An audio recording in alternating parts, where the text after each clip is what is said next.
Most people quit before they get to that point. They never push past that initial resistance and really develop the habit. Ah. Have you heard of these people who write every day? I mean, how do they put up these impressive word count numbers? 1,000 words, 1,100 words, 1,500 words, 1,637 words. How do they do it? Well, if somebody's writing every day, it's a safe bet it doesn't have anything to do with the muse or motivation. They rely on habits. Habits are by far the best way to make sure that you get work done consistently. They won't fail you in the same ways that motivation will. Today, I'm going to give you 5 tips for creating a writing habit that lasts. All right, let's get into it. Tip number 1, stack your writing with something else you already do habitually. This is one of James Clear's pieces of advice. He basically wrote the book on habits.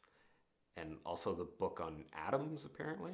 If you have something that you already do every day, i.e. something that's already a habit, then writing immediately after that thing can be a good way to quick start a writing habit. That's what habit stacking is. You piggyback one habit off of another habit. It doesn't even have to be another habit. It could just be an event that happens every day, like maybe you write right after you get home from work, or first thing in the morning, or after you get off the treadmill. Maybe you write on your lunch breaks, something like that. If you can find a common event in your life where you can make some time for writing, you'll be more likely to do writing because that event is already happening. That's the magic of habit stacking. Next up, tip number 2, start with a very small amount of effort, like 5 or 10 minutes. This is done knowing that 5 or 10 minutes is not going to allow you to get a significant amount of work done. The point is not to do that at this point. The point, initially at least, is to develop the habit.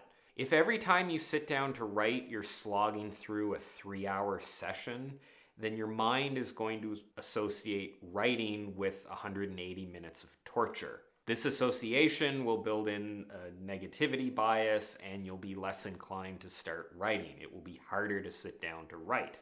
Instead, if while you're trying to build the habit, you sit down for only a few minutes, it won't be as painful, you won't resist the act as much, and the habit will be easier to sustain and develop. I'm not saying you should only write for 5 minutes here.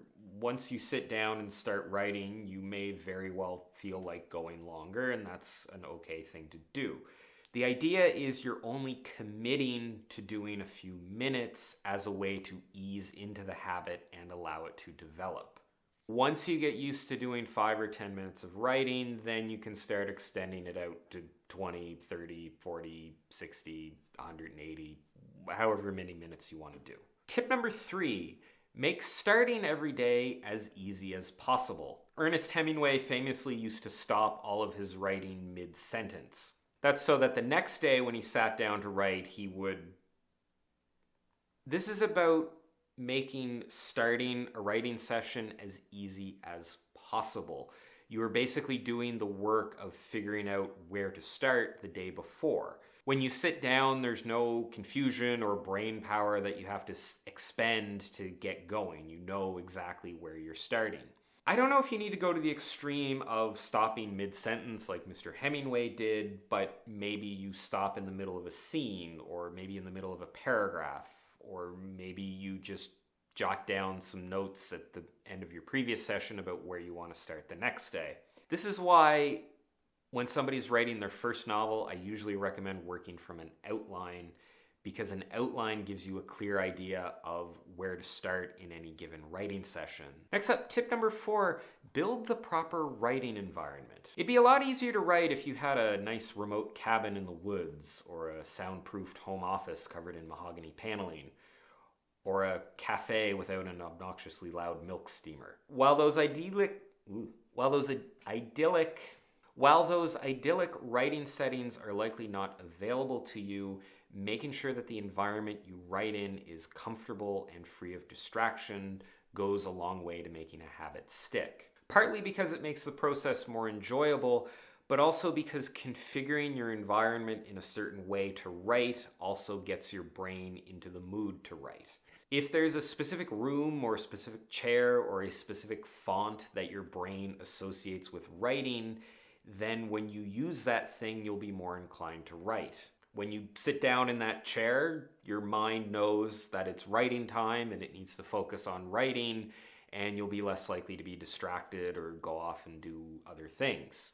What this looks like is different for different people. I heard a story once of a writer who wears a specific set of green sneakers whenever he's writing. You can figure out how to set up your environment in a way that works for you. And lastly, tip number 5, arguably the most important one, give yourself time for the habit to develop. The habit curve goes something like this. When you start out, it's easy, you're motivated, you've got a lot of energy. Then as the days start moving along, it starts to get harder and harder and harder. You start to lose motivation, you get more bored, and then it kind of peaks and starts getting easier again. The point where it starts getting easier again is the point where the habit is beginning to develop. Once you get beyond that initial friction, things start to get easier. You'll start to perform the habit without thinking. It'll feel more natural. Most people quit before they get to that point. They stop at that first hard part before things start to get easier. They never push past that initial resistance and really develop the habit. Time is a massive component of habit formation, and there's no easy way around it. You will hear people quote different numbers like 30 days, 90 days, 6 months, but the truth is there's no solid answer for how long it takes to develop a habit, especially with something as mentally involved as writing. The only way to know is to keep going until you develop the habit, so you really just have to be patient. Just like it took patience to watch this video, which I'm glad you did. So there you have it. I hope you enjoyed this video and found the advice in it useful. If you want to see more stuff like this, you can check out all my other writing advice related videos and subscribe to my channel. Thanks for watching, and I'll see you next time.